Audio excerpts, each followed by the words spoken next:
everyone. Thanks so much for joining the PrepZone Podcast. I'm so happy to have here with me today Sam Clachko from the Staples basketball team. Sam, how are you? I'm amazing. Thanks for having me. Of course, man. Thanks so much for being here. So excited to have you. Listen, second year playing varsity, right? I mean, you are this year kind of the central focal point of the offense. Talk about how fun it is to get out there and, score so much, 20, 30 points a night. How do you do that? I mean, our coaches do a great job of, getting the plays. So, we have a lot of freedom out there. Some other teams, they have, strict systems, but our coach is allowed to be free. And, the teammates, we're all, looking for each other. And, they look for me a lot of the time. And they do, yeah. They defer to you. Now, you always give your coaches a lot of credit. You always do it. And I know that's very humble of you. But, you still got to make the shots. You're shooting a very high percentage.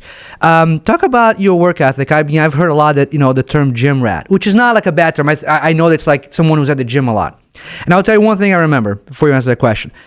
So my older son used to do the YMCA, the soccer, and we would end at 9 o'clock, and I would see you and your dad go to work at 9 o'clock. Talk about how much work you've put in to get the level that you are playing right now. Yeah, so I mean, basketball has always been, my favorite sport, the only thing I ever wanted to do.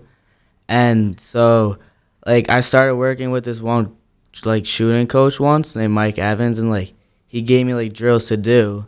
He gave me drills to do to shoot, and then I did it, but, I finished it kind of quickly, so just, I did it again. So I kept on doing that, and then I realized it was working, so, I just started realizing, if I put in the extra work, it's going to benefit me. And my dad, he works, he got home late. So, one time I asked him, could we go to the Y to do these drills? And he's like, yeah. And, I went at the Y at 9 at night, and, it was, no one was there. So, yeah. I was like, oh, I like this. It was, we kept on going. I just, kept on working, late hours, and it started to pay off. I mean, it certainly did, because I think last year you shot for the season over 40% from 3-point, and that's really impressive. So as you look back on everything you've done, to get to the level that you have, you talked about one of the coaches that gave you drills. Was it a lot of drills? Was it a lot of gameplay? What do you attribute getting to that level that you are today? So yeah, it's a lot of when being a shooter, although, I'm shooting a bunch of threes, what's important is, your foundation. So, I spent a lot of my time, inside the paint, 5 feet from the basket, perfecting my form because it would translate when you go further out. And then also coming on, playing varsity as a freshman, it's, a little nerve-wracking, I would say. But our coaches, they gave me a lot of confidence, even in the summer before my freshman year, in the fall. Just they're telling me, they would rather me take the open shot than pass it up. So, when you have your coaches that are giving you that confidence and your teammates giving you the confidence, it makes it much easier to shoot at a high percentage. Yeah, and I think everyone does that because they realize that you come through, right? I mean, it's earned, right? I mean, that trust is earned. So I know it's been on social media announced about. Talk about what's going on with you. Is it this summer you're playing a special league, a special place? Talk about that a little bit. Yeah, it's my AAU team. I'm playing for Rennes United this spring, so it's just a Nike circuit team, and we're playing tournaments across the country basically, and it's just to help me get my name out there, get recruited. Sure. So is your goal to play basketball in college, I would assume, right? Yeah, definitely. Yeah, so you're still just a sophomore, so you can't go through the processes yet, right? You got to wait until that gets here. And I won't ask you if you have a school in mind, but you probably do have a place you want to play, don't you? You don't need to say the name, but you probably have a few things you thought about. Not necessarily. Oh, really? Okay. I mean, my main goal is to play Division I. Okay. My dad went to Colgate, so that would be a really cool place to play because they're a good team, the Patriot League. They win it every year. That's cool. Yeah, that's a really good school. Yeah, but I don't really care. I don't have any school in mind yet. So you just kind of want to have the opportunity to get out there and play, right? And that's what it's all about, right? It's about playing. So this season has been going really well for you. Has it been much different than last year as far as you being called upon to kind of lead that offense? Yeah, it's definitely way different for me, but during all my years growing up before high school, that's kind of the position I was in. And then last year, I took a step back, but since that was the position I was in, it's made it much easier to transition back into like the focal point of the Right, offense. because it's what you've always done, right? So it's like you're in your comfort zone. And the team this year, we talked about how young it is and that, but it really hadn't felt that young. You guys have performed really well under pressure, right? I mean, talk about how that has been for you. Yeah, so I mean, I know Adam just touched on this, but we're very like we're a tight group. Like we all like love each other, and before the season or after our first game, we went up to a camp. I was gonna ask that. That was really cool. I saw. Talk about it. What that camp and what that is for the team. Yeah, so we go up to this camp in like upstate New York, I think, and we stay there 1 or 2 nights, and we have 2 practices a day. But the rest of the time, like it's just team bonding stuff, just to get us closer together. So when we're in like a tight game, like we're like since we're so connected, like we know what we'll do and like we'll play for each other. So like it will benefit us on the court. So that's an interesting thing because it's almost like I've seen say someone's like you don't know someone until like you travel with them. So this is an experience for you guys to kind of get away from everything. Yeah, right? Definitely. Cool story you can share from when you guys get away? Is there like something that it was really fun to have? It's okay to smile. Is there something that you can share that won't put a lot of people on the spot? I probably shouldn't say that. All right, that's fine. So it seems like it was a really good time. When you can't say it's the guys had a really good time, right? Yeah. I mean, and it's cool because you bring people that you don't know so much, right, to that environment, right? So talk about how much of, when you leave there, I mean, you feel like you know the guys, right? Yeah, definitely. Like, especially this year because last year, like, we had rooms we slept in, but this year, like, they're being used. So we put, like, 20 mattresses on the floor, and we were all sleeping together. Oh, so you guys left on the floor. That's pretty cool. All on mattress. So, like, we get to know each other very well because, like, we're with them the entire time. And then, like, last year when we win tight games, like, our coach will say, like we won that game at camp because, like, we created the bond at camp, and it helped us win on the court. Yeah, no, it's cool. It's almost feel like summer camp, right? Look how much fun summer camp. Yeah. I remember had the super fans here, right? And I asked one of the guys what was like his like, happiest moment, and he said, "Oh, anytime at camp." Right? Because it seems like it's really cool to get away like that. And the coaches take you there, and how much closer are you guys to the coaches after you spend that time together? Yeah, like we get even closer with the coaches because, like, we're with the coaches a lot of time. Like, we learn a lot of stuff about the coaches. We joke around with them. Like, this year there's a weight room where we're sleeping. Like, Coach Solly was like benching. Like, it's just really fun. Yeah, we get much closer there. Yeah, and I want to bring something up, and I'll say this because there was a game that I saw. Listen, I try to stay as close to you guys as possible to get the feel for the team. And I saw you go up to Coach, and I don't know what you said, but it seemed like you were kind of saying something to him about a game, a situation. And it felt like you guys were kind of having a conversation more than being coached. And how much does that help you to have someone to lead you that not only is your coach, but also kind of a friend there, right? It makes it easier, doesn't it? Yeah, like, Coach Goldschmidt does a really good job. Like, he's very personable with all of us. Like, we'll be, like, texting about sports games and stuff like that, like at night and stuff, and like he says to the captains, like, this is your team as much as it is mine. So like he makes sure that all of us players have a say, and it's not just like he says like whatever he says happens. So like he makes sure it's like a good system, so like we all get like a say in everything. And that's got to feel good, right? Because you feel like you're heard. Yeah. Whatever it is, like you're heard, and some things that that he feels like it's working, you guys know it's not, and that gets kind of back and forth. Has it always been like that for you? Or is it just something you experienced early now in high school? It kind of has. Like, one of our new assistant coaches, Coach Black, he was my coach every single year throughout PAL, and wow, he did like he gave us like a say in things. Like, he let us have a say, but I definitely did not expect high school to like our coach to like give us as much as a say as we do, especially as me as a sophomore. Yeah, and that's what's so cool about me being close to you guys, and covering the team is like you realize that it's all about relationships. You guys are all really getting along together and building something really cool. So this year, I asked Adam the same question. What has been the most surprising thing for you this year? The most surprising thing for me is how our practices have been after we lose games. Like, I remember last year we would lose game, like everyone would be in their own head about something. Like, no one would like talk to each other, this and that. Like I remember one time we had a bad loss to Wilton, I think it was. And then we were kind of moping around at practice, and like we were having a terrible practice. So Coach Gosher kicked us out the gym, and like, oh, that's a good story.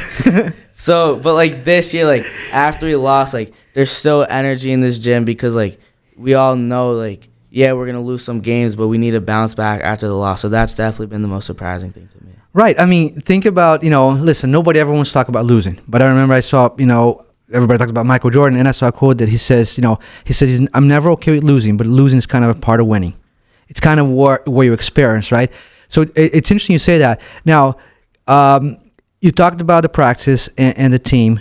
So when you envisioned the season before, has it been kind of like how you thought it'd be up to this point? It hasn't. It's that like I expected us to start off better. But I still think I know there's 100% chance that it's gonna it will finish the way I thought it was finished because, yeah, like we lost to like Ridgefield, St. Bernard's, like those are very good teams, and we may not be at our best right now, but those losses showed us like what we need to be doing to playing our best basketball in March. Yeah, because that's the thing, right? I mean, you learn from your mistakes, and then you kind of like try to make the process better for it, right? And now, as I ask you this because we always tend to ask this question. You've again experienced very successful early on in your career at high school, and I'm sure all through Pal. The key, what's the key? What's the advice you give to young players out there saying, "Hey, I want to achieve that level"? What's the main advice I think you'd say to them? Yeah, I mean, I'm gonna say the same thing that Adam said. You just have to keep on working, keep on putting in the work because if you keep on putting in the hard work, the results are going to show. Yeah. And do you and I'll ask this question because I think it's interesting. Do you ever do you use social media as far as YouTube and things like that to see drills and things like that to better your game? Yeah. Anything that you follow that's like, hey guys, follow this, it's good.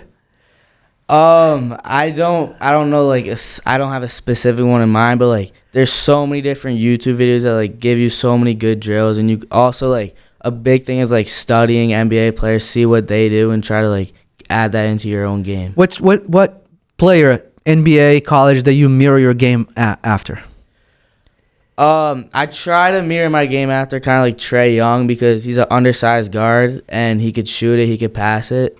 Do you remember that you mentioned Trae Young? I remember during COVID. Did you see what they played? Wasn't there a horse game or something they did? Wasn't he on that? Where they had I think it was him on his driveway. I don't know if you ever saw that. I think I saw remember that? Wasn't yeah, something like that. Wasn't that fun? But it's funny because us being here New Yorkers. I mean, I'm a Knicks fan. I don't know if you're a Knicks fan, but it's he's kind of not liked around here. Yeah. Yeah, I went to one of the playoff games against the Hawks when he went off, but the Knicks actually won that game. I know. That series was interesting because everybody thought that year the Knicks were going to break through, and he just came in. And I think I watched, I'm sports junkie, a lot of it, and everybody's picking the Knicks except this one guy said, no, the Hawks are going to come in and destroy them. And I mean, it happened, but, he is a very good player. But what about his game that intrigues you? I mean, first off, when he steps over half court, you have to guard him because he could shoot it from anywhere, that just opens up so many more things. Because when people have to be worrying about you all the way up there, it's so much easier for you to get to the hoop. And then he also is a very good passer. And one thing that stands out about his game is his floater and his lob pass. When he gets he drives to the line, you can't even tell if he's going up for a floater, which he always makes his floaters, or if he's just throwing up the lob for the big to dunk it. Now, it's funny you mentioned that, having to guard him. So, and I remember this from one interview I did post-game with Adam Udell, and he said that he accredited his good night to people face guarding you. He said it's easy when people are face guarding Sam when I get a shot. Do you face that a lot too, guys? As soon as you step up, guys are on you? Yeah, especially more recently, people have been, face guarding me, full court, half court. But, when they're so focused on me, it opens up so much more things for my teammates. Sure. And I will bring something up that I noticed on the St. Bernard game. I think you hit a three from the corner, and they called a timeout, and they came to that timeout, they're double teaming you up front. Have you faced a lot of double teams? I mean, I've seen it. You face a lot of it. How do you get out of those double teams, and how are you going to handle with that going the rest of the season? Because that's going to happen. Yeah.